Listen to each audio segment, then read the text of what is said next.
peuple du Seigneur, ce soir je viens te dire que tu dois chasser l'esprit d'incrédulité dans ta vie. Si tu veux vraiment réaliser tes projets, si tu veux vraiment réaliser tes rêves avec Dieu. L'esprit d'incrédulité, c'est un esprit qui combat l'élévation d'une personne dans la vie. L'esprit d'incrédulité, c'est un esprit qui a la capacité d'éteindre plusieurs destinées. À chaque fois que tu seras combattu, à chaque fois que le diable va venir amener des problèmes dans ta vie, c'est justement pour une seule condition. Pour que tu tombes dans l'incrédulité, pour que tu puisses douter de Dieu, pour que tu puisses ne pas croire en Dieu à cet instant, et il va te dominer. Écoute-moi très bien, c'est un esprit l'incrédulité.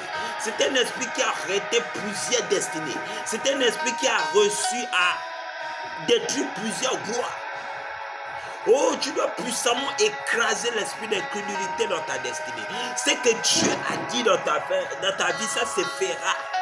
Peu importe le temps que ça puisse prendre, peu importe le temps que ça puisse durer, cette chose se manifestera dans ta vie. Parce qu'il est le Dieu. Après avoir parlé, il agit peu importe le temps.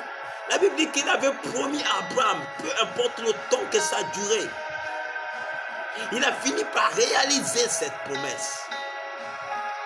La Bible déclare que Thomas, après avoir marché avec Jésus, mais après la mort de Jésus, Thomas a commencé à porter l'esprit d'incrédulité.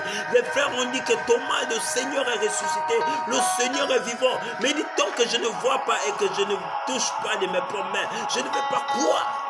Mon frère, ce n'est pas parce qu'aujourd'hui tu souffres, ce n'est pas parce qu'aujourd'hui tu es dans une position négative et que tu vas penser